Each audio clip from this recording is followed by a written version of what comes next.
It's great to be back with so many proud American patriots who believe in God, family, and country. Thank you very much. This is a great group of people.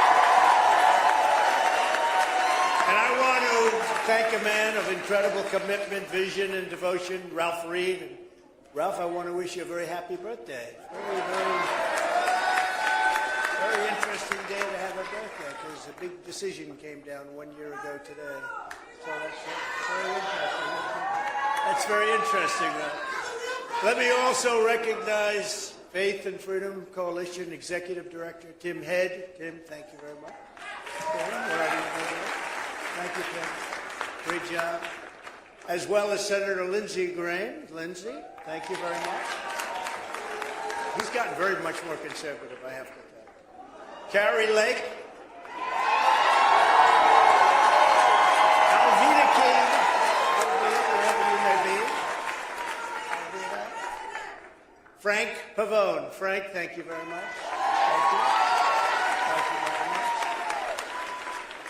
And congratulations as well to Richard Viguerie on receiving the Defender of Freedom Award, a big deal, and to Mike Huckabee, my friend, for a long time, long time, getting the Lifetime Achievement Award. I think he's better now than he was 20 years ago, you want to know. I heard what he had to say, but he is not a good example of it. You're in great shape. Thanks, Mike, and thanks for being a friend. I also want to thank a great politician and a fantastic person running for governor of North Carolina. His endorsement yesterday was amazing. Right? From North Carolina. Lieutenant Governor Mark Robinson.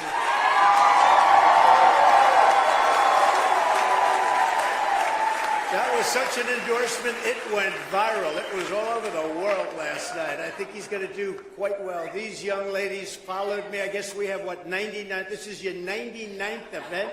And they're from North Carolina, and they're incredible, and they're beautiful, and they happen to be rich, I think. But they're great, and he's going to do very well, Mark, I think, in North Carolina. Last but not least, let me say a very special thanks to all of you that are gathered here. The crowd is incredible, and even outside it's packed. So something's going on. We do have great poll numbers, you know. We just got some poll numbers. 77 to 23. That was good. That's against the Republicans and beating Biden by 11. You say, why only 11? How could he possibly do so well?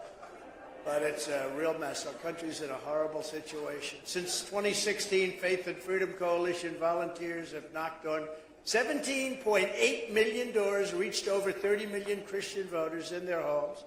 And last year alone, you reached another 30 million voters in their churches. Incredible job that Ralph and the group do. No group has fought harder in defense of the Judeo-Christian values that we all stand for and uphold, and no group will be more crucial to our magnificent victory on Election Day 2024. So important. That'll be the most important election we've ever had. I said it with 2016, but I say it with 2024. I think even more strongly going to be the most important election this country's ever had, because our country is going to hell. With your help, we're going to evict crooked Joe Biden from the White House, and we're going to take back our country, and we're going to make America great again.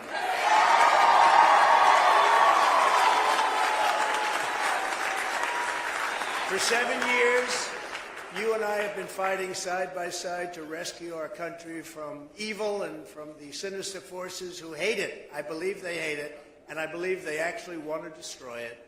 Now we're approaching the most important battle of our lives. As we gather today, our beloved nation is teetering on the edge of tyranny. I believe that, and you believe that. Our enemies are waging war on faith and freedom, on science and religion, on history and tradition, on law and democracy, on God Almighty himself. They are waging war. It's not a war they're going to win.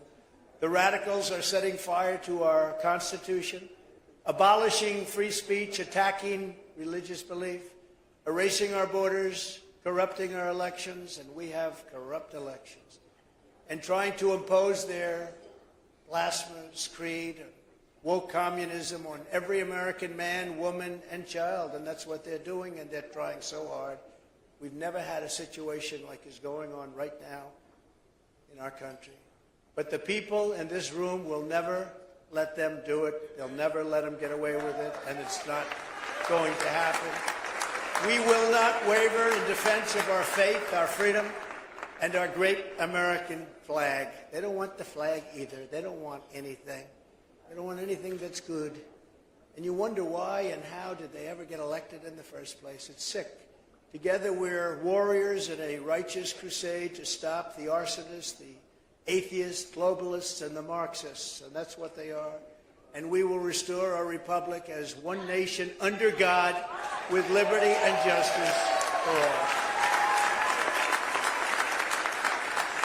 The menacing specter of left-wing repression has been growing steadily for years and years. It's been growing, and we were stopping it very powerfully for 4 years, and now it's picked up at a level that nobody's ever seen before.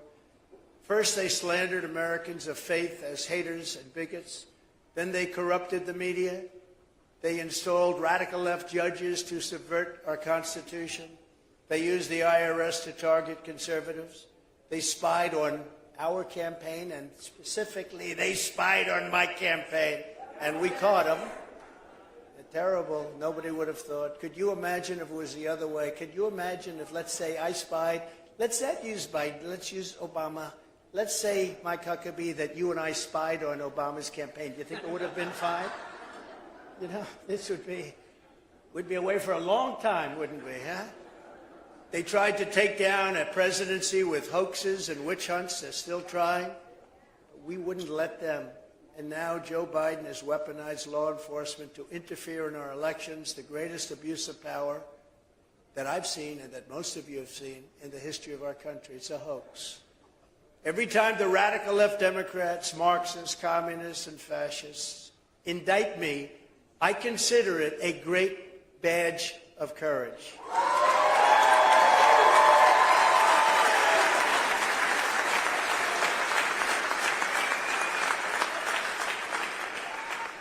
I'm being indicted for you, and I believe the you is more than 200 million people that love our country. They're out there, and they love our country.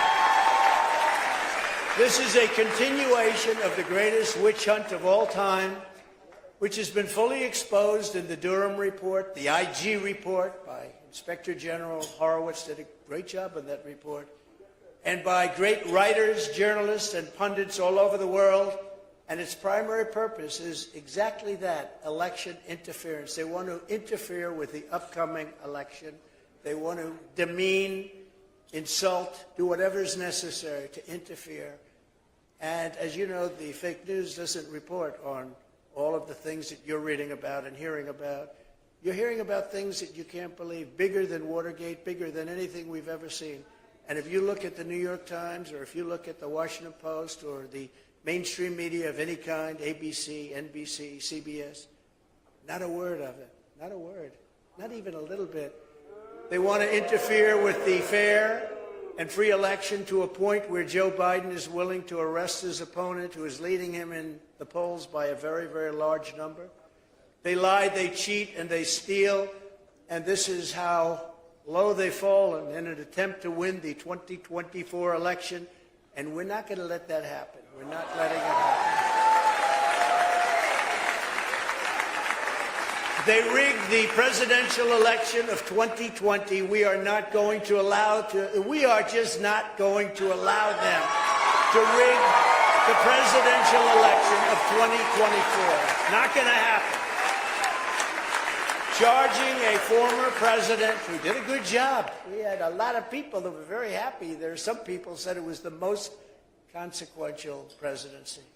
But charging a former president of the United States under the Espionage Act of 1917, that's like making nuclear weapons in your basement, isn't it? An act for a crime so heinous that only the death penalty would do, is one of the most outrageous and vicious legal theories ever put forward in an American court of law. It's a disgrace. And the people they have doing it are disgraceful. And just look at their record. Disgraceful. The Espionage Act has been used to go after traitors and spies. It has nothing to do with a former president legally keeping his own documents. As a president, the law that applies to this case is not the Espionage Act, as the lawyers will tell you, and they like to tell you, and the press doesn't like to write about it, but the courts of law will see it, and they already know it. But the Presidential Records Act, which is not even mentioned in this ridiculous 44-page indictment of me. I didn't know about that. You know, when I graduated from the Wharton School of Finance, we didn't study being indicted, getting arrested, going to jail. We didn't know about that. They never taught us that. Under the Presidential Records Act, which is civil, not criminal, done in 1977, civil, I had every right to have these documents, personal belongings, in boxes. Joe Biden didn't. Even Mike Pence didn't have that right. They weren't covered by the Presidential Records Act. I was, because I was president, but they weren't. But these scoundrels and thugs, they only come after me. They didn't go after the many, many other presidents that kept their documents. You know about it. Many, many others. If you look at the Bush family, if you look at even Jimmy Carter, and I say he's innocent. I say Jimmy Carter's innocent. But they went after me. They didn't go after anybody else. And they went after me criminally. And it's not a criminal violation. It's not even a violation under the Presidential Records Act. And what could be more accurate a statement than Presidential Records Act? That's what we're talking about. Not espionage. It's not espionage. The crucial legal precedent is laid out in the most important case ever on the subject, known as the Clinton socks case. You know what that means, socks? Let me give you a hint. It has something to do with socks and taking things out in your socks. After leaving the White House, Bill Clinton kept 79 audio tapes in his socks and his sock drawer. So he put them in his sock. I didn't. I put mine in boxes outside of the White House, and the GSA picked them up and delivered them where they were supposed to be delivered. But they included in the Clinton discussions and the Clinton tapes a discussion of U.S. military involvement in Haiti. He can't get away from Haiti, can he? Right? He's done very well with Haiti. Discussions of U.S. foreign policy, both defense and offense, against Cuba. And what about them allowing China to have military bases now in Cuba? I think you're not too happy about that, Mr. Senator. And he's not even saying anything about it. Recording of President Clinton's conversations with foreign leaders, sensitive facts about trade negotiations taken from presidential briefings. This is all in the tapes. Discussions with Secretary of State about conflict in Bosnia and much, much more. Not only was Bill Clinton never even considered for criminal prosecution based on the tapes he took, and these are tapes he took. These were serious tapes. But when he was sued for them, he won the case. He won it. Judge Amy Berman Jackson's decision states, under the statutory scheme established by the Presidential Records Act, the decision to segregate personal materials from presidential records is made by the president during the president's term and in his sole discretion. Now, this is a Democrat-appointed judge, respected. Any normal administration, even an opposing one, would consider that to be the end. That's the end of the case. But not the corrupt Biden regime, because they're trying to win the election, and it's very hard to win an election when you're probably, definitely, I would say definitely, the worst president in the history of our country, without question. The Sox decision, they call it the Sox decision. Also, I quote, it says, the National Archives and Records Administration, or NARA, very radical left group, by the way, they have the Constitution and the Bill of Rights flagged for being dangerous documents. Did you know that? Does not have the authority to designate materials as presidential records. Now think of that. They don't have the authority. NARA does not have the tapes in question. NARA lacks any right, duty, or means to seize control of those tapes. The president enjoys unconstrained authority to make decisions regarding the disposal of documents. Only the president, not vice presidents, not senators. Biden has a lot of documents from his time as a senator That's bad. And he has a lot of documents from his time as vice president. That's bad. He has 25 or so times the documents I have. He has so many documents, he doesn't know. They're coming. They keep them on the floor of his garage where he has that really beautiful Corvette, he says. Neither the archivist nor Congress has the authority to veto the president's decision. The president can do whatever he wants with it. And this was a big deal, that act, and it was passed in Congress, 1977. The Presidential Records Act does not confer any mandatory or even discretionary authority on the archivist. They have no say whatsoever to classify records. Under the statute, this responsibility is left solely to the President of the United States. So what the hell are we talking about with this phony case? Well, it is true. I mean, it is true, isn't it? In other words, whatever documents a president decides to take with him, he has the absolute right to take them.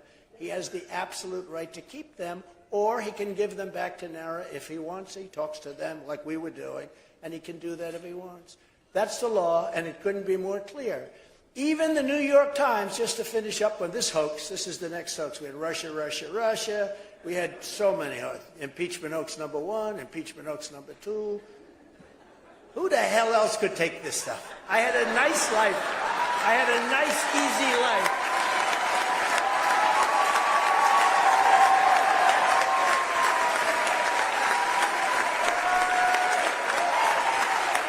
But I'm taking it for you because we're going to make our country great again. We're going to put America first, and we're doing it for you. But even the New York Times, in a major article, big article, and they must hate, probably the writer was fired after he said this.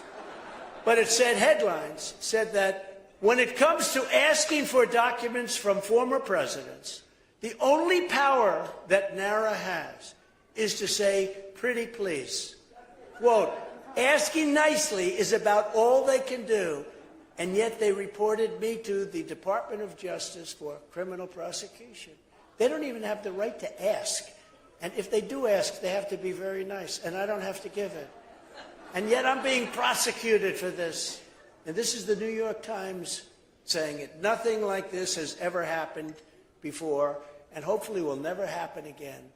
And we are working all together because we're working as a country. And, you know, I'm probably the only person in history in this country that's been indicted, and my numbers went up.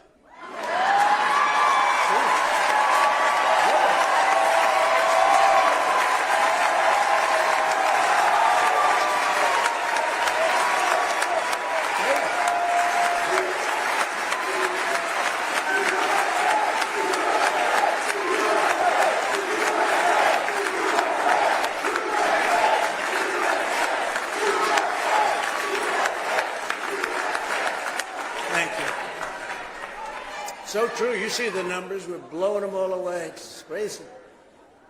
Usually when that happens, you announce, ladies and gentlemen, I'll be leaving office immediately. And I want to spend more time with my wife and family and fight for my innocence. With me, it's just like crazy. What a life I have. I have a crazy life.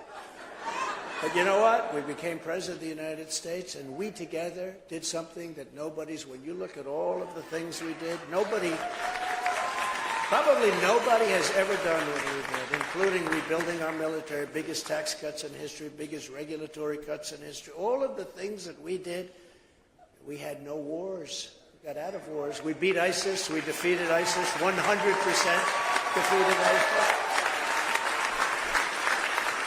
And got out of wars. And you would have never had Russia go into Ukraine. And you would have never had China. You would have never had China talking like they're talking right now about Taiwan. And you'd never have any words coming out of North Korea, Kim Jong-un, like what he's saying about the United States and our president. No, we had a much different time. They respected our country, and they respected your president. They really did respect your president. Joe Biden is the most corrupt president in the history of our country by far. Just 2 days ago, a very respected IRS whistleblower. It used to be very much, you remember when the Democrats used to love whistleblowers? They don't like the whistleblowers now. revealed that Crooked Joe sat in a room while his son Hunter messaged a Chinese Communist Party official and said to this Chinese Party official, I quote, I am sitting here with my father, and we would like to understand why the commitment made has not been fulfilled. This is Cash he's talking about. Tell the director, and it doesn't get reported in the newspapers, tell the director that I would like to resolve this now before it gets out of hand. And now means right now. It means tonight. You believe this? I didn't know he was that tough. And if I get a call or a text from anyone involved in this other than you, Zhang or the chairman, I will make certain that between the man sitting next to me, my father, right next to me, Pop, hi Pop, and every person he knows, you will regret not following my direction. Now, can you imagine the newspapers not reporting this? Not a word of it in any of them, mainstream. I'm sitting here waiting for the call, he said, with my father. I'm sitting here with my father waiting for the call. In other words, send us money. Within 10 days, the Bidens got $5.1 million from China for absolutely no reason. They got $5.1 million. In fact, they've taken tens of millions of dollars from China. And that's probably why maybe he's not complaining about the fact that they're building military bases in Cuba. Maybe that's the reason, I guess. Mike, what do you think? It's not even believable. This stuff isn't even believable. The worst part of the whole story is that the press doesn't want to report it because, you know, there was a time like 15 years ago, 10 years ago, you would have gotten a Pulitzer Prize. Of course, they've been totally discredited because they gave Pulitzer Prizes for the accurate and wonderful reporting on Russia, Russia, Russia.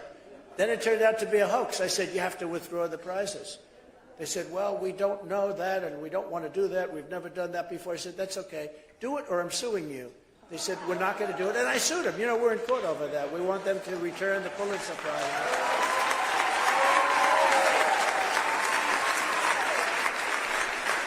And by the way, they're being decimated in courts. Very interesting. But we actually brought a lawsuit against them because they gave Pulitzer Prizes to the New York Times and the Washington Post for their accurate reporting on Russia, Russia, Russia. And even the papers now say it was a hoax. They all say it was a hoax, but they don't want to give back the prizes, so they have to give back those prizes. They will. Joe Biden is a totally compromised president because they're bribing him. They're paying him off. They know all the money they've given, and it's far greater than anyone has been able to really understand. And I'll tell you what, Jim Jordan and Jamie Comer and their group has done an unbelievable job, but it's far greater than anybody knows. This is just some of the things. It's tens of millions of dollars, and that's just some of it that's been found. And again, the papers aren't reporting, and it's not only China, though. It's many other countries, including Ukraine. So we're giving hundreds of billions of dollars to Ukraine. I keep saying, why isn't Europe paying a like amount? So we're in for 160 billion, and Europe is in for 15 billion. And nobody thinks that's right or fair, and it affects them more than it affects us. These countries know every penny the Biden crime family has taken in. The countries know. Ukraine knows. China knows. They all know. There are many countries. So he can't even or ever go against them. He can't go against them because they'll reveal the corruption. Because they know exactly. They'll say, well, we sent the check here. We sent the check there. We sent. So he has to be very nice to China. He has to be very nice to Ukraine. And a huge success will be when the New York Times and the Washington Post and others put it on their front page, what's really happening here. Because this is truly 100 times bigger than Watergate. This is a much bigger story than Watergate. That's why Biden doesn't mind that China has opened up these military installations and in the process of building a tremendous amount in Cuba. It's only 90 miles off our coast. He's basically said it's okay. He's not doing anything. He's not even saying anything. He's not talking about it. What that means for our great Cuban population in Miami, I love the Cuban population. We got a record, I got a record number of votes. People were very, I got the Bay of Pigs Award. I was given the Bay of Pigs, it was a great honor, award by the Cuban population of Miami. But it means that this group of people in Miami that love Cuba, they want to get back there, they want to see their country, but It means for the rest of their lives they will never see Cuba again. It's gone. Because China's occupying Cuba right now. That means it's gone. And they were getting ready to make a big, if the election wasn't rigged, the Cuban thing would have been taken care of, and people could have gone back and forth to Cuba. Cubans, I'm talking about. They could have seen their family. They wouldn't have the problems that they have right now. He's given everything to Cuba and the dictator and dictators. And you know what that was. But it's incredible that this can be allowed to happen. So unless I get back in which case I will inform China that they have 48 hours to get any military and spy equipment out of Cuba.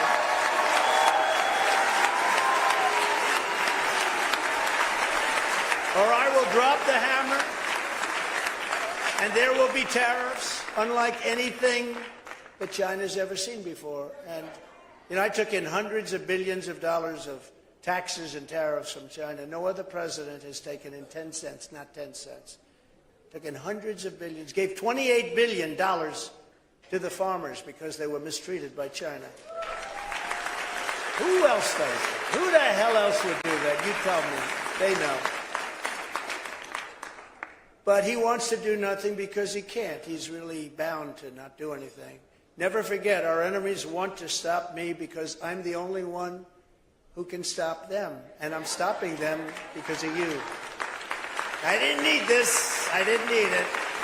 If these corrupt persecutions succeed, they will complete their takeover of this country and destroy your way of life forever. And that's where it's going. That's where it's going. It's a disgrace. They want to take away my freedom because I will never let them take away your freedom. It's very simple. They want to silence me because I will never let them silence you. And in the end, they're not after me, they're after you, and I just happen to be standing in their way. That's all it is. That's all it is. It's very simple, actually. Ultimately, the radical left lunatics are coming after all of us because they know that our allegiance is not to them, our allegiance is to our country and to our Creator. And that's why under Biden, Christians are being persecuted like nothing this nation has ever seen before. I don't understand how people can vote, people of faith. And I'm not just talking about Christians, I'm talking about people of faith can vote for these Democrats. They've become monsters. They're fighting you all the way on religion. I watched Biden during debates when he could speak, and he was trying to say, oh, I love being a Catholic. You know what they're doing to Catholics right now? There's never been an assault on Catholics, the likes of which they're having right now, what they're having to go through. Biden's corrupt DOJ has targeted parents at school board meetings. They've sent SWAT teams to arrest pro-life activists. You know that. The FBI has been caught labeling devout Catholics as domestic terrorists and sending undercover spies into Catholic churches, just as it was in the old Soviet Union days. Pretty rough stuff. Who can believe this? And how can you, as Christians, how can the people in this room vote for them? They get 40%, 50%, 60% of a religious vote. How can they do that? And then they just go about trying to destroy religion. If you look at polls, you'll see religion, people of faith, but religion is going down in terms of importance and popularity. This is not a question of importance and popularity. This is a fact. We love God, and we want to protect ourselves. We want to protect the cherished position of believing in God.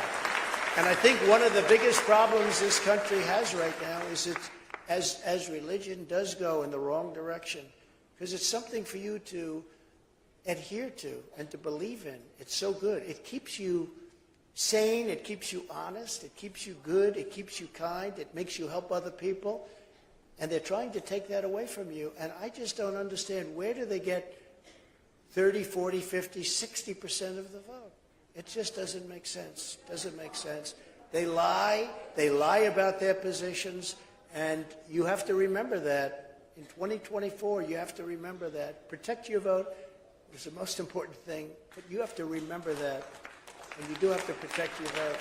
They want to destroy your religion, along with the fact that they obviously want to destroy your country. When you have open borders, when you have no voter ID, why do they not want voter ID? Because they want to cheat. Even the Democrats voted 82% in favor. Democrats, people that vote. Democrats voted 82% in favor of voter ID, but the politicians don't want it because they want to cheat. And with voter ID, it's very much harder to cheat. They're mean and they're very, very sick. They are mean and they are very sick. Over the next 16 months, our enemies will try harder than ever to divide us and to destroy us. The lies, abuse, and injustice that will come our way will be worse than ever before in the history of our country. To persevere, we must stand tall, we must stand strong. We have to be strong. We have to be stronger than ever before because they're coming at us. There's something wrong with these people. And I don't like saying that. You know, as president, you're the president of everyone. So I don't like saying that. But there is something wrong with these people, and we have to stand together or we're not going to have a country anymore. The more they throw at us, the more united we must become. The more vile the attacks, the more relentlessly they go after us. We must keep pushing forward no matter what. You just keep pushing forward. That's what I do. I get up. People say to me, "Sir, can I ask you a question? How the hell do you take it?" I say, "Do I have a choice? I don't have a choice, right? Do I have a choice? I'd love not to have to, but they're crazy people with there. They're lunatics." I've had the most successful business people in the country come up to me, a man who's one of the most successful, a vicious guy, very tough guy. I don't like him even. He thinks I'm his friend. I'm not because he's a bad person. Unlike Governor Huckabee, he's a good person. He's actually tougher than this guy, but he's also a good person, the governor. But I tell you, he came up to me and he said, "Could I ask you one question? How do you get up in the morning? Every day they're coming at you with a different deal. I mean, it started with spying in your campaign. Then it went to the different impeachments and hoaxes and indictments. And how do you do it?" And I actually said to him, it's like it almost becomes a weapon of war. You have to fight these people and you have to beat them. We beat them now for 4 years and now afterwards. And by the way, if I weren't running right now, or if I was losing big in the polls instead of winning by the biggest numbers I've ever had, think of it, the biggest numbers I've ever had, not even close, they would stop in 2 minutes. I believe, although maybe the hatred is so great. Actually, Lindsay and Mike, I think the hatred's so great they probably wouldn't stop. I think they would keep going, right? In my case. Normally they would stop, but in my case, I think they'd probably keep on going. But if I didn't run, or if I would say, you know, I'm not going to run, or if my numbers were bad, where it looked like I wasn't going to make it, they wouldn't be focusing on me. They would focus on whoever was leading, and they would go after that person, male or female, just as viciously as they go after me. And that person would not be able to handle it. That's why you have no choice but to vote for Donald Trump.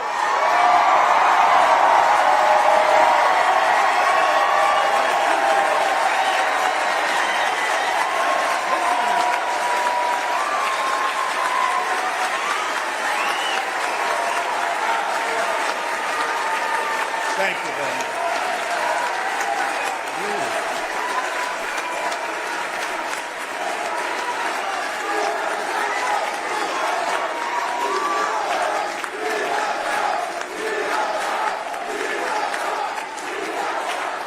Thank you very much. Thank you. Isn't it great? Saturday night, we're here for religion. Is that nice? And what a job Ralph has done. But this isn't my campaign. This is our campaign. This has got to be our campaign. And with your help, we're going to see through this whole. We're going to see through it. We're going to take this job right to the finish, and we're going to have a country the likes of which we've never had before, better than ever. We'll have it better than ever. No president has ever fought for Christians as hard as I have. And I will keep on fighting, and I'll fight hard until I'm back behind that desk in the Oval Office, the resolute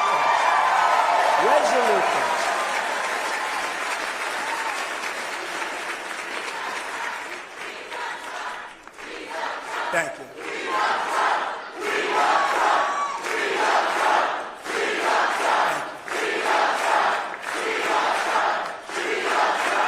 Thank you. Hey, Ralph. I have to ask Ralph a question. Were your other candidates treated this way? I don't think so. Actually, I saw one who was booed off the stage. He was booed off.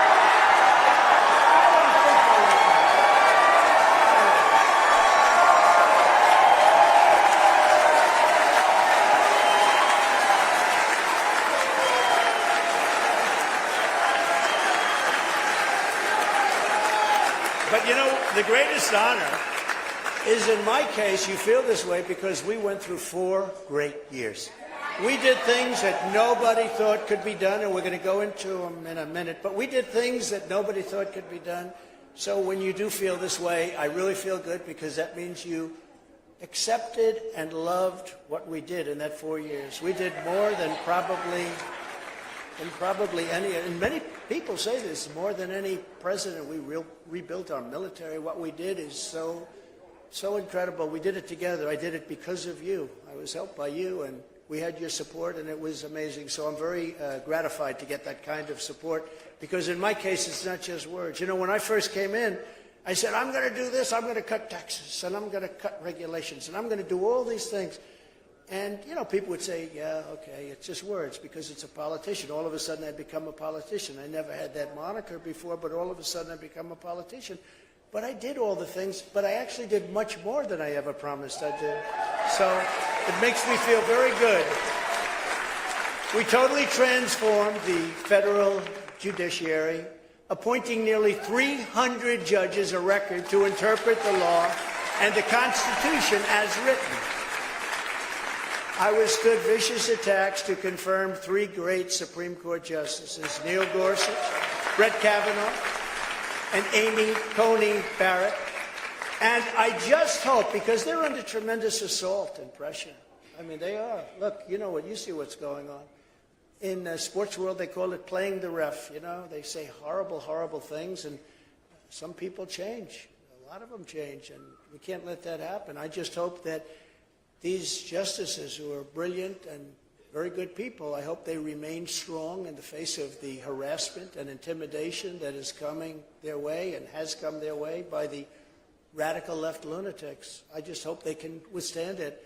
I hope they don't go to the other side so they feel a little bit better about going out to dinner. That happens so often. With politicians it happens, but it happens with judges. And we hope that's not going to happen with them or any of our judges. Exactly 1 year ago today, those justices were the pivotal votes in the Supreme Court's landmark decision ending the constitutional atrocity known as Roe v. Wade.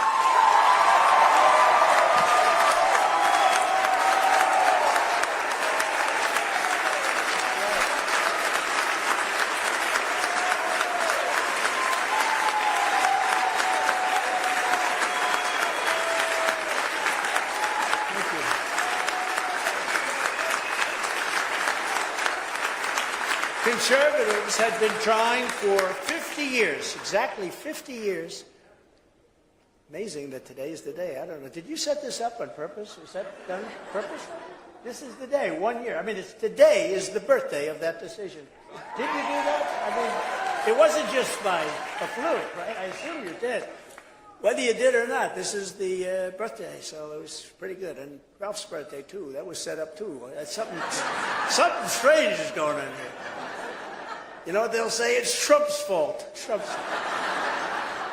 But I got it done, and nobody thought it was even a possibility. They've been fighting. Good people, strong people, smart people have been fighting for 50 years, and it never even came close to getting done. I don't believe they've ever even taken a vote. I mean, never even came close. It was something that wasn't going to happen. I got it done. I get a kick out of these candidates and even the other side. Well, I don't know. I think I'm more pro-life. I'm this. And somebody stood up, a woman stood up and said, this guy ended Roe v. Wade. How the hell can you go against him? And I sort of said that myself, actually. But I'm proud to be the most pro-life president in American history. I'm proud.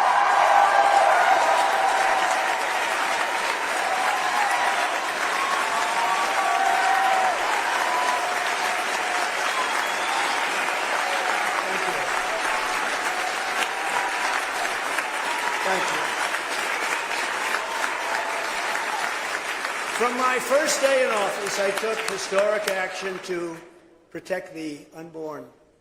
Very historic. Nobody else did anything near what we did.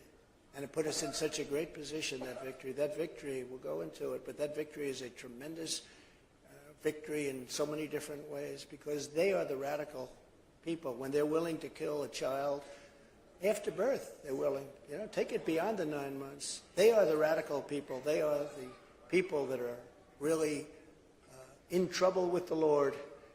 I reinstated and expanded the Mexico City policy. You know what that is. That was a big deal. Nobody else did it. Stop taxpayer funding for abortion providers. And at the United Nations, I made clear that global bureaucrats have no business attacking the sovereignty of nations that protect innocent life. And I did these things, and I took heat, and I also got great love. I mean, you know, you have two sides to it, but I got great love. And I was the first sitting president ever to attend the March for Life rally right here in Washington, D.C. Under my leadership, we did more to uphold religious freedom than any administration in history by far.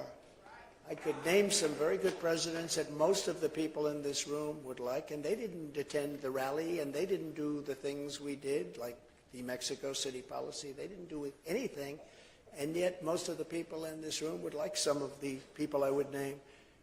But we did it all. We fearlessly protected the conscience, rights of doctors, nurses, teachers, and faith groups like the Little Sisters of the Poor, who were treated so badly. We came to their rescue. We stopped the Johnson Amendment from interfering with pastors' free speech under retaliation of terminating tax exemption. They really went after people. I was in a room and I said, why don't you speak up more? And I had 50 pastors in the room, 2 rabbis, 50 pastors. We had a number of religious leaders, heavy on the pastors, I will say that. But they said to me, I said, I want to hear you. They said, we really can't speak because of the Johnson Amendment. This was in 2015, just before I announced. I said, that means that, explain it to me. If we speak out, and if the government wants to, they will take away our tax-exempt status.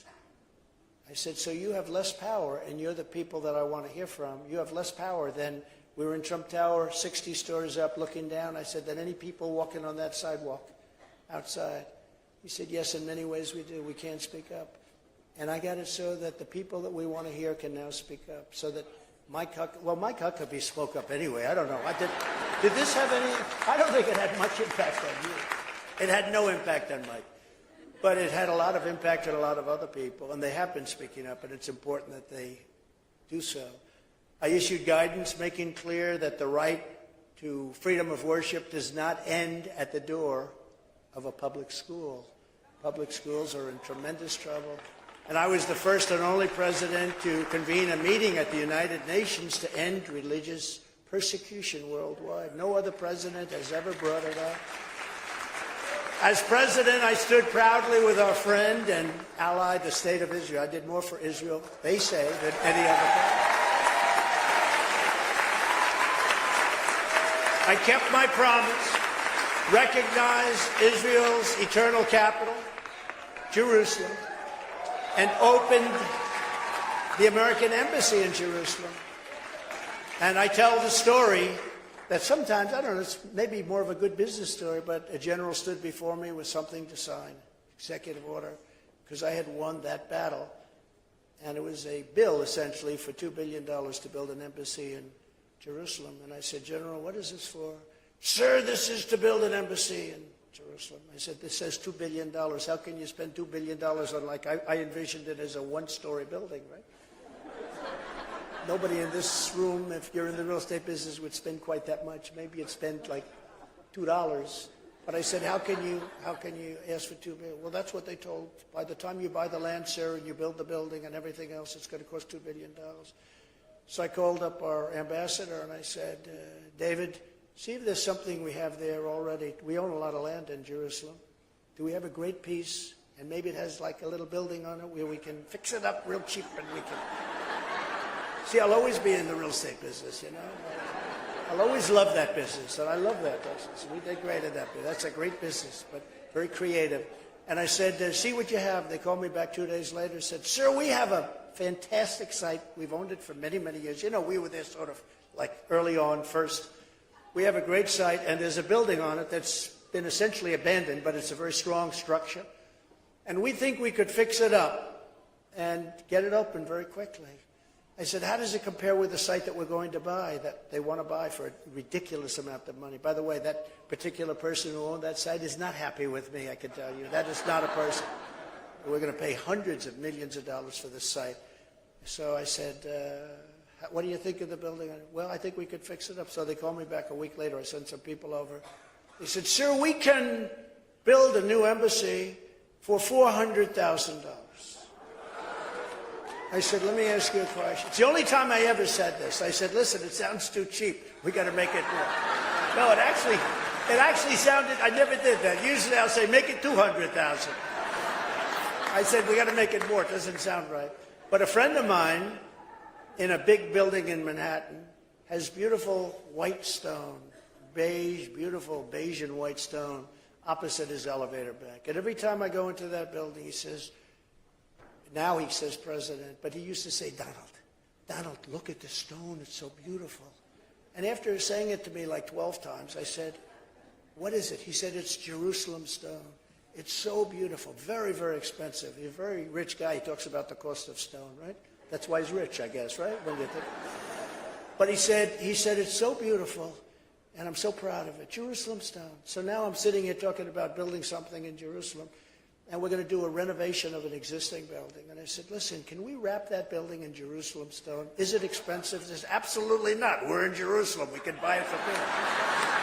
So the whole building is made out of Jerusalem stone. Isn't that great? Sort of good. Little business story. But I did something else. And we got it built. You know, that thing would have never been built, the $2 billion building. It would have been years and years and years. And you might not have, they probably would have ended the whole concept of even moving the embassy to Jerusalem. It would have. So we got it built. And there's no reason to do any better because it's really a beautiful embassy, one of our nicest embassies, I think. But someday they'll come along and say, let's waste billions of dollars and do it the way we originally planned. But it's a great embassy, and I was very proud to do it. But we did something else that they weren't even asking for. The most pro-Israel people weren't even asking. I recognized Israeli sovereignty over the Golan Heights. And that has been going on. And that has been going on for 51 years. They've been trying to get that. People would fly in, fly out. They'd have meetings every 2 years. People would fly in, talk about it, fly out. I brought some people that truly knew Israel and understand Israel. I said, explain Golan Heights to me. You have 5 minutes or less. And they did it in about 3 minutes. But they talked about the importance. They talked about the height, the visibility, the military protection, all of the different things. And I approved it. And nobody even asked for it because they thought that was too far-fetched. But I got Golan Heights approved for Israel. And nobody talks about that one, but that was a big one. And then the biggest of all, but this administration has totally blown it. I pulled out of the horrible, horrible, one-sided, miserable Iran nuclear deal, which was expiring just about now anyway. And they were ready, had the election gone the way it should have gone. They were ready to make any deal with me. And as you know, I said to China, you can't buy. If you buy, we're not going to do business with you. Okay, we won't buy. No oil from Iran. Nobody was buying oil. They were ready to make a deal. We would have made a great deal for everybody. They would have been terrific. We all would have. They were dying to make a deal. And then when that tragedy turned out, the world's most corrupt election, when that tragedy turned out, what happened is everybody started buying oil from Iran. And Iran now is very rich. And instead of having a great negotiating position. We have a terrible negotiating position. And they're actually trying to make a deal that was worse than the first one. The first one was horrible. The first one was a short-term deal. I mean, it wasn't like it was for 50 years or 100 years. It would be expiring just about now. So, and that was a license for them to make nuclear weapons. And you cannot let Iran have a nuclear weapon. You cannot let it happen because bad things will happen if that happens. But I got that approved. That was the biggest of all. That was bigger than Jerusalem. That was bigger than the Golan Heights. I always considered that to be the biggest. But unfortunately, they took that deal and didn't do anything. Iran was they were dying to make a deal, and they didn't do anything with it. And then, of course, we did the Abraham Accords, which would have been, I mean, something incredible. Something incredible. So we took care of Israel like no president has ever. In fact, they said if I ran for prime minister of Israel, I'd get 99% of the votes. I'm thinking about doing that. We delivered the largest tax cuts and regulatory cuts on record in the history of our country. And we built the greatest economy in the history of the world. There's never been an economy like the economy we had. More jobs, more everything than we've ever had before. We achieved energy independence, and we're ready to be energy dominant. We were going to supply oil to all over Europe, everywhere. I was the one that brought up Nord Stream 2. You remember that. Nobody ever heard of Nord Stream 2. I said to Germany, Angela Merkel, I said, you can't make that deal. If you make that deal, that means you're going to be subservient to Russia. She said, no, Donald, this will be wonderful. It didn't turn out to be too good for them. Then gas prices, when I was in office, reached low numbers like $1.87 a gallon, and even less. Think of that. Now they go to 5, 6, 7, 8, 9. And it hasn't stopped. Wait till you see what's going to be happening over the next 2 years. We created the most secure border in U.S. history, built nearly 500 miles of border wall, which was so helpful. Got Mexico to give us 28,000 soldiers free of charge. I said, look, if you're not going to give them free, I'm going to have to tariff all of the cars that you're building. Because, you know, they took those car companies out of Detroit and other places, and they now build 32% of our cars that are built in Mexico.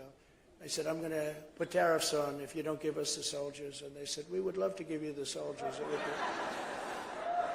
We had the Remain in Mexico. That's for all the people that are pouring in. And I believe the number is going to be, Lindsay, 15 million people by the end of this year. And they come out of mental institutions. They come out of jails. They come out of insane asylum, which is a stronger word. They said, don't use those words, sir. They're nasty. But insane asylums, very sick people. And and terrorists are being poured into our country like never before. And I also terminated the ridiculous catch and release. Are ridiculous. You catch the people and you release them in our country, okay? Now with Biden, basically that's what they do. But we caught the people and we released them outside of our country. I fully rebuilt the U.S. military, created Space Force, and defeated ISIS and brought our troops back home. You remember during the campaign, do you remember when they said, oh, he's going to bring us into World War III. He's going to bring us in personality type. I said, no, my personality is going to keep you out of World War III. That's what happened. But all of that was only the beginning, and here's just some of the bold agenda that I'll immediately implement when we become the 47th President of the United States.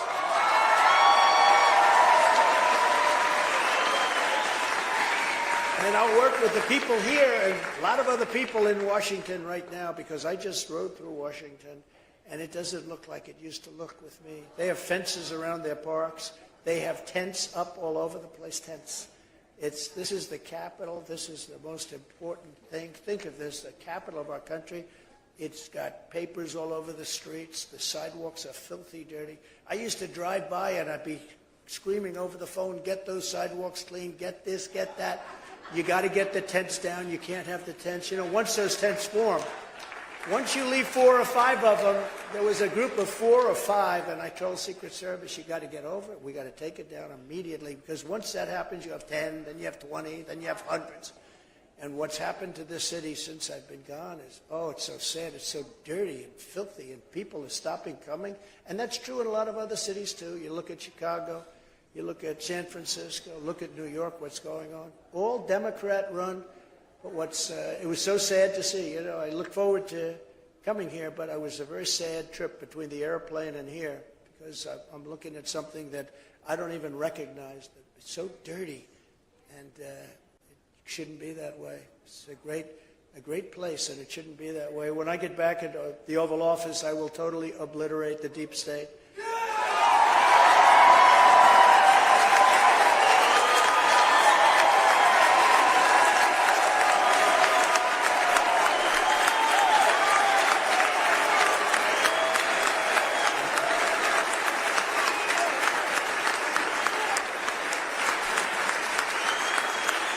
Remember, we didn't know if there was a deep state. People would say, yeah, I don't know.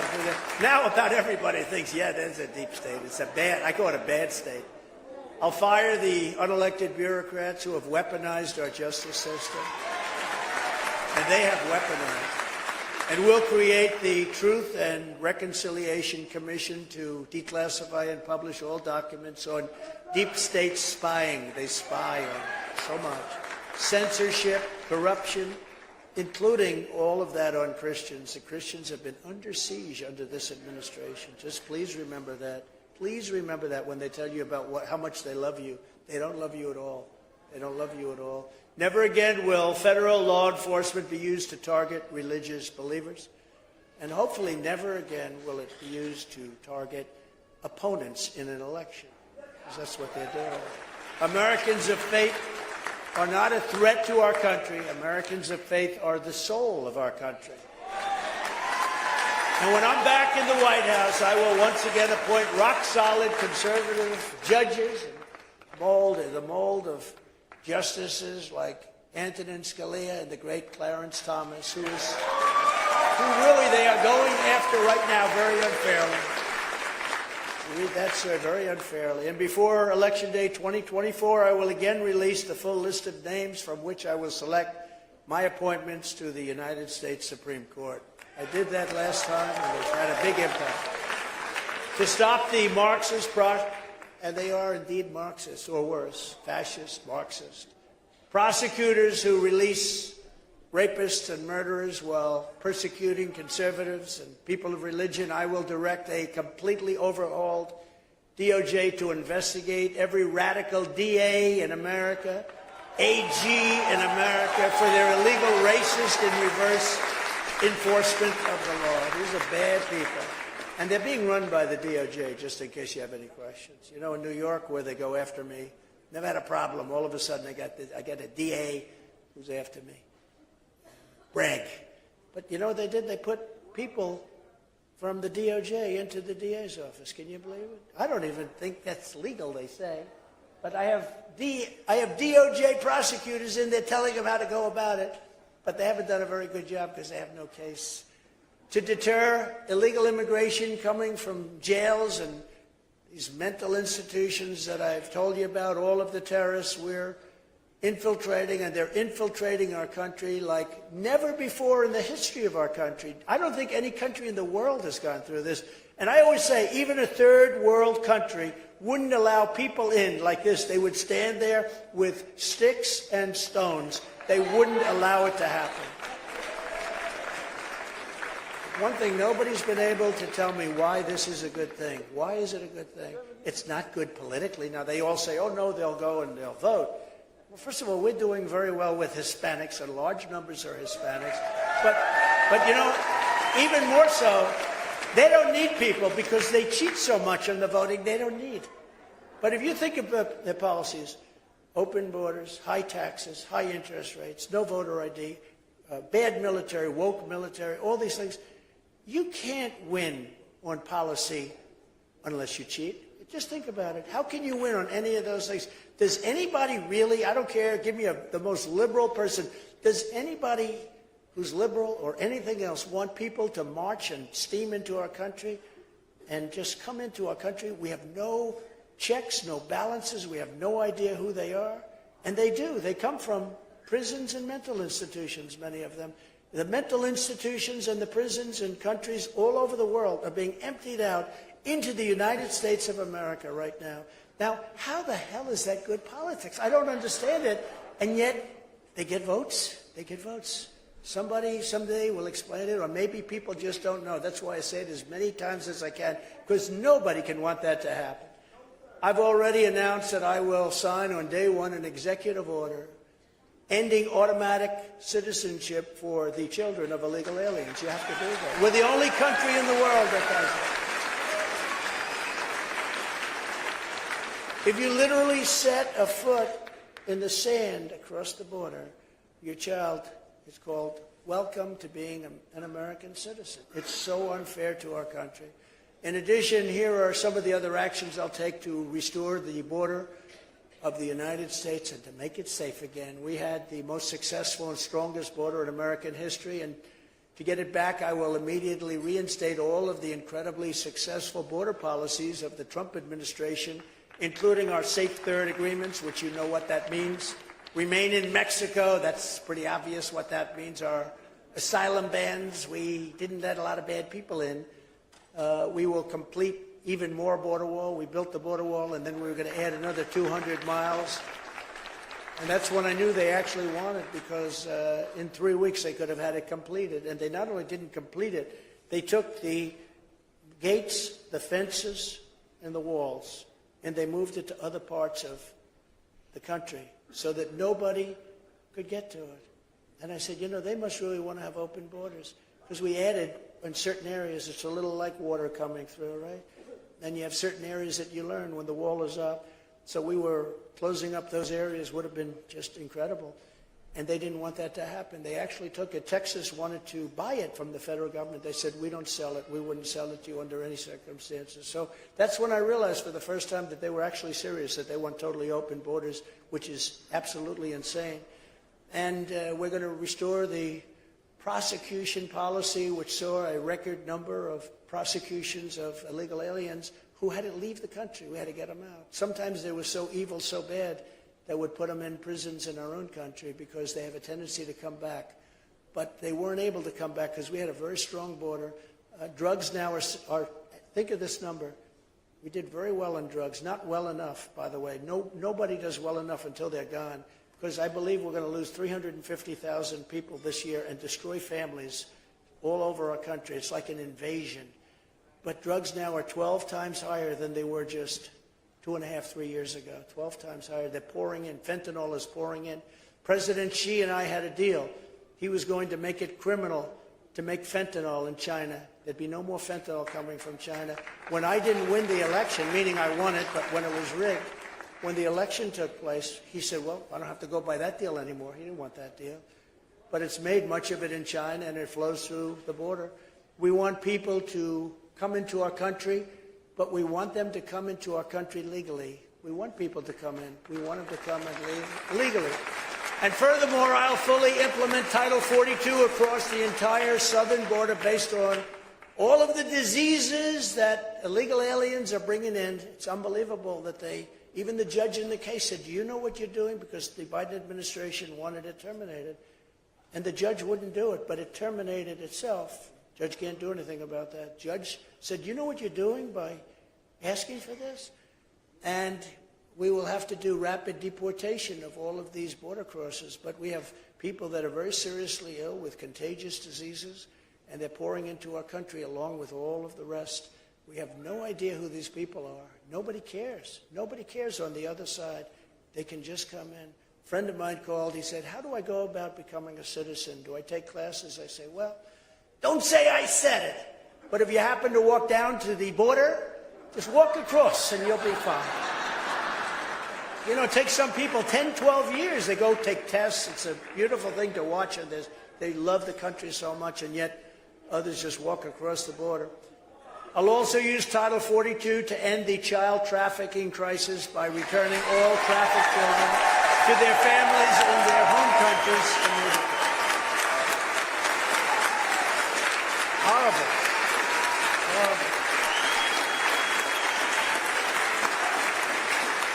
And I'll shift massive portions of the existing federal law enforcement apparatus to immigration enforcement, including parts of the DEA, ATF, FBI, and Homeland Security investigators. We're going to move them around.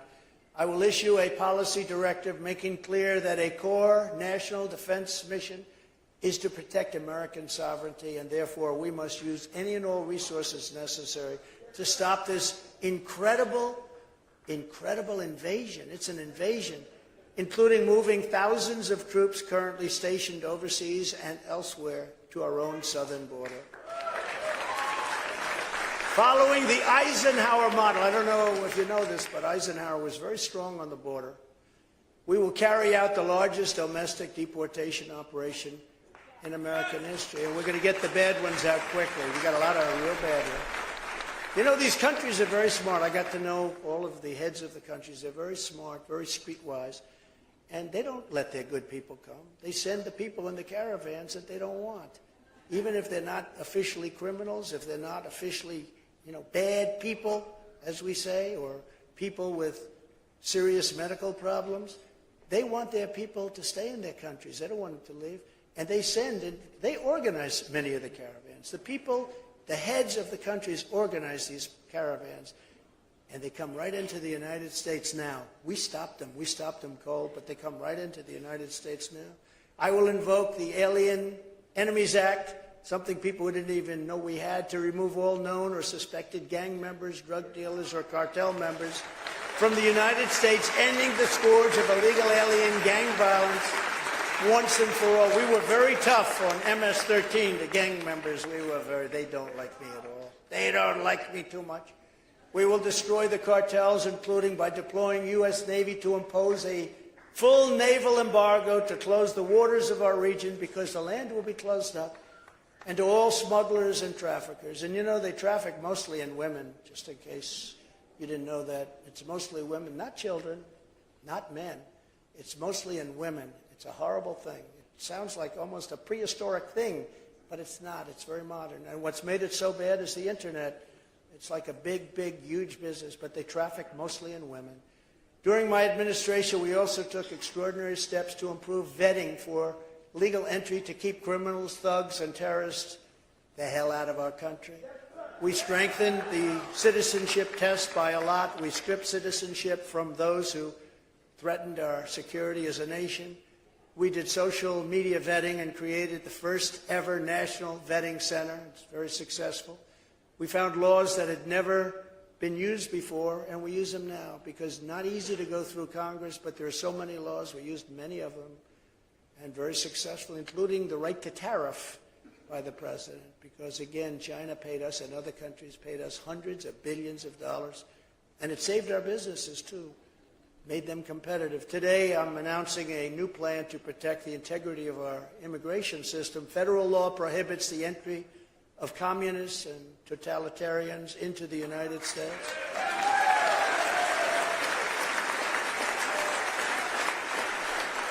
But my question is, what do we do with the ones that are already here that grew up in it? I think we have to pass a new law for them. Using federal law in Section 212F of the Immigration and Nationality Act, I will order my government to deny entry to all communists and all Marxists.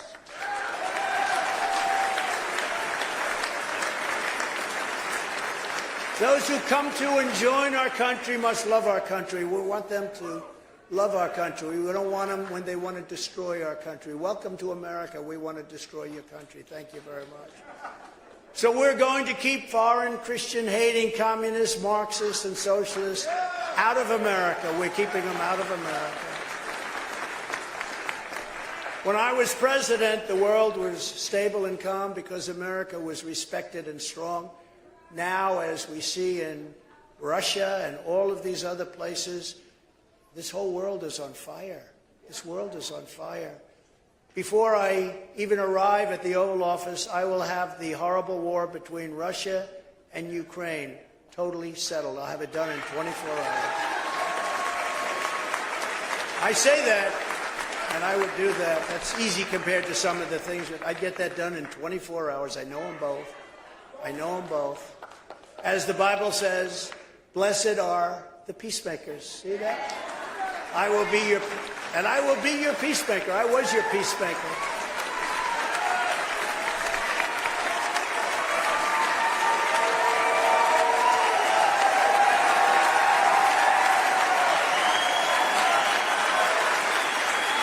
that's great. Blessed are the peacemakers.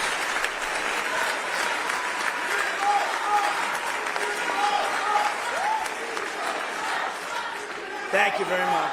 Thank you very much. But it's so true, the peacemakers. I will stop Joe Biden's inflation nightmare, save the U.S. economy, and I will always protect Medicare and Social Security, which for some very bad politicians, it's under siege. I don't know if you know that. It's under siege by people that tried to do it before. I won't mention names. As your president, I will continue to stand proudly for pro-life policies, just as I did for 4 strong years. And we cannot, in this room, and Republicans, but the people in this room, we cannot be afraid to take on the Democrat extremists. We can't be afraid. We have to be strong and powerful.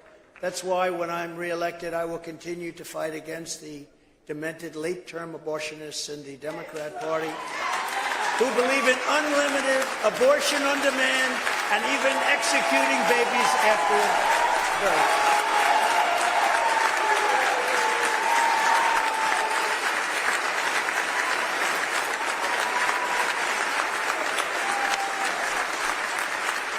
These are very troubled people, and the American public is on our side by overwhelming margins. You know, the politicians are going to have to learn to talk about this issue because they are the radicals. We're not the radicals.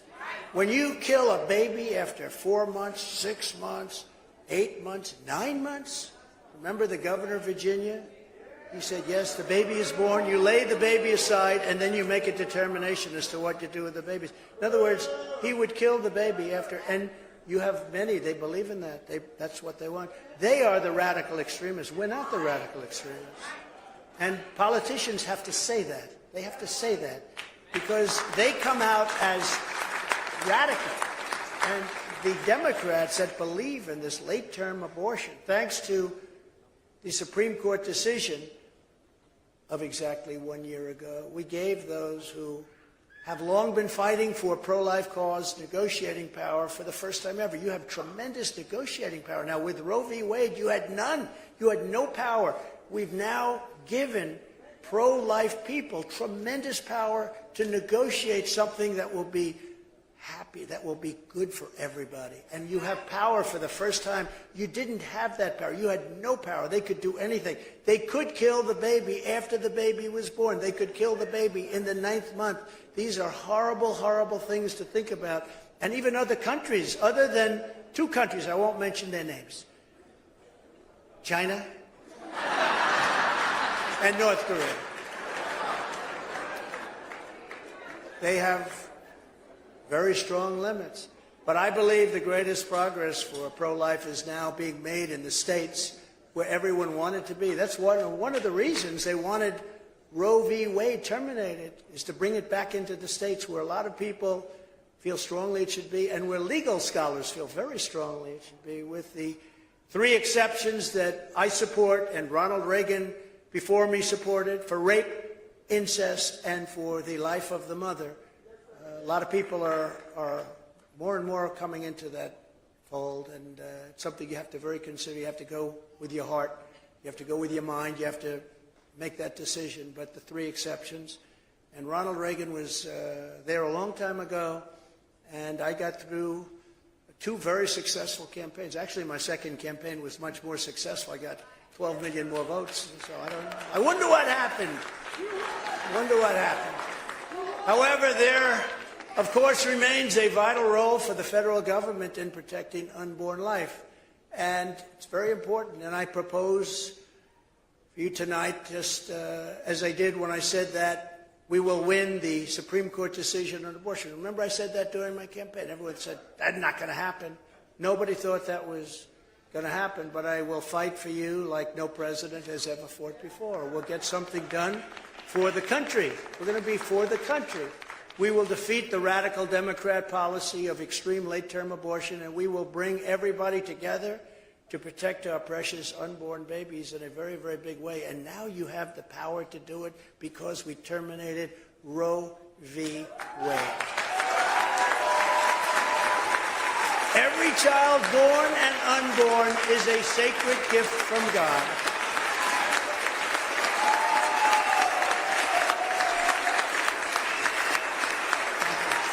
Thank you. But you're in a much different position than you were before. Before you had nothing to negotiate with. Today you're in the driver's seat, very much in the driver's seat. Under my leadership, the United States will also rejoin the Geneva Consensus Declaration created by my administration and signed by 36 nations to reject the globalist claim of an international right to abortion. This declaration affirms the family as the foundation of a good and great society and states that every human being has the inherent right to life. And Joe Biden withdrew the United States from this historic declaration his very first week in office, as he did so much else. They ended Anwar, the biggest drilling site in the world, probably larger than Saudi Arabia, if you can believe it. This was in Alaska. Ronald Reagan couldn't get it done. Nobody could get it done. I got it done. And in the first week in office, he terminated Anwar. Would have been unbelievable, would have been great, but we'll bring it back. We'll bring it back. So many different things they terminated. But some things they couldn't terminate, like the tax cuts. They have never been able to do that. A lot of the regulation cuts that created all those jobs, they're having a hard time with that. But I'll return us to where we were right on day one. We're going to be returning our country very quickly. It's going to happen very fast. We know the right people. You know, I went through a lot of people. Some were fantastic. They were great. And some weren't good. But I came here, and I was only in Washington 17 times during my entire life. I read this in an article, so I assume it's true. Of course, it was written by a group that I'm not a big believer, but they said 17 times. I never stayed over. And I wasn't a part of Washington society, so I had to rely on people for recommendations. And many of them were good. Look, we rebuilt our military. We did so many incredible things, the tax cuts, the regulation cuts. We had great people, but we had some people that I wouldn't have chosen if given a second shot. We had weak people. We had stupid people. We had people that had no leadership ability. We had some very bad people. We had some very great people that I'd use again in a heartbeat. Look at all the things we did. We did that because of great people. But now I know everybody. I know people. I don't have to rely on some rhino saying, why don't you give us this one to head intelligence? How about this guy to head intelligence, sir? You know, you had to rely on some rhinos that you don't want to rely on anymore. But you really learn, and you have to learn fast if you got some problems. But as we continue to fight for the unborn, and conservatives also have a duty to support the loving choice of adoption, including faith-based adoption. That's why, as part of extending the Trump tax cuts, you know, we're going to have to, the time is coming up, we're going to have to extend that. I will ask Congress to expand the adoption tax credit. We'll do that because a lot of people have been adopting, and that's a great thing. Another top priority will be to expel the communists and these terrible people that have taken over our education system. When you look, I will immediately sign a new executive order to cut federal funding for any school pushing critical race theory, transgender insanity, and other inappropriate racial, sexual, or political content on our children.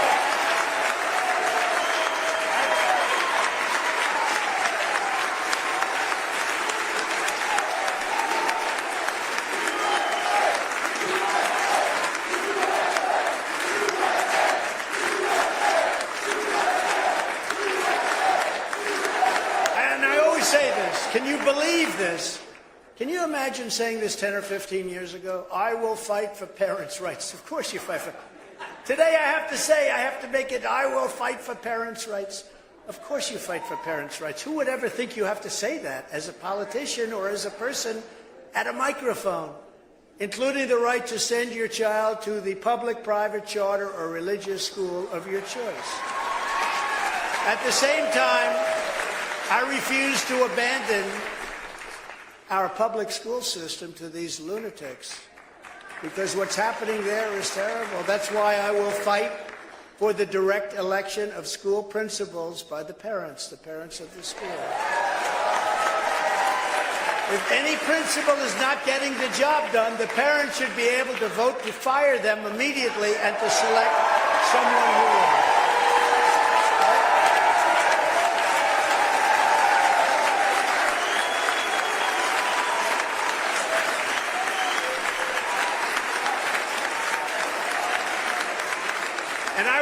give 1 penny to any school that has a vaccine mandate or mask mandate.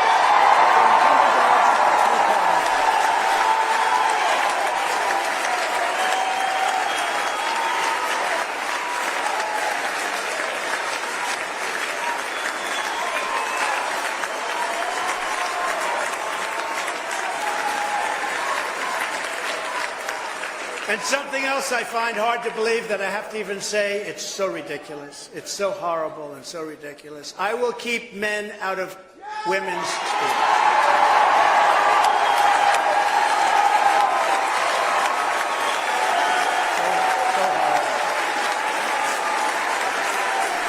And I will sign a law prohibiting child sexual mutilation in all 50 states.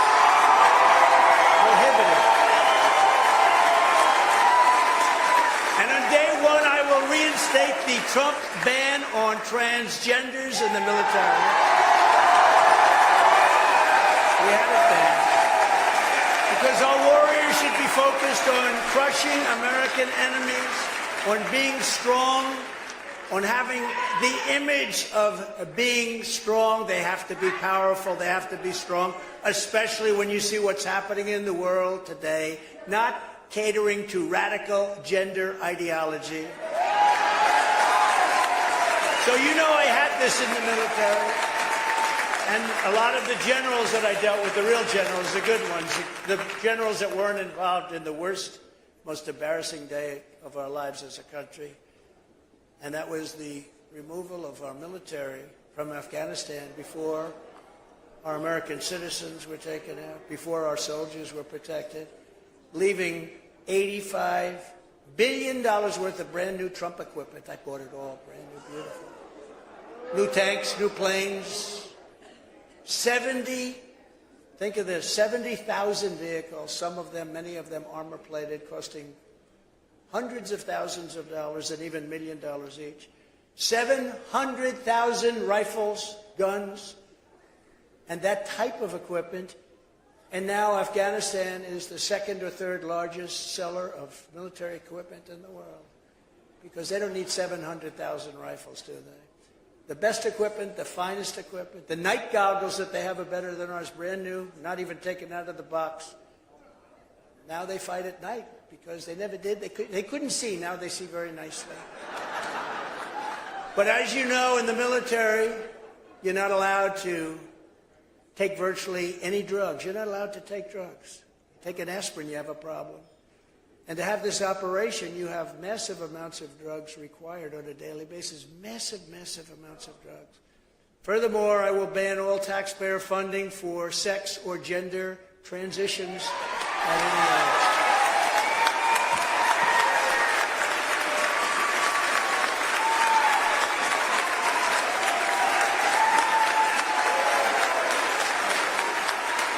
And just as I've done for 4 years, I will fully uphold our Second Amendment. We need our Second. I will bring back free speech in America. And finally, to restore pride in our history and confidence in our future, I will lead a massive year-long salute to America to celebrate the 250th anniversary on July 4th. This was July 4th, 1776, okay? There are other dates you hear about, but this is the date that we recognize, 1776, and we're going to have a big celebration, and it's going to be a celebration like we really deserve in this country for everything we've gone through. With you at my side, we will give our nation's founding the amazing anniversary party that America needs and so richly deserves. Days from now, all of us will be celebrating this year's Independence Day at a very challenging time for our country.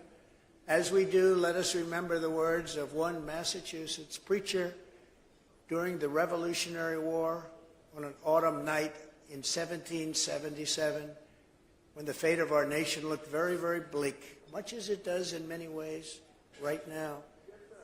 Be of good courage, he urged the patriots in the pews, because the cause of American independence is a glorious, glorious cause.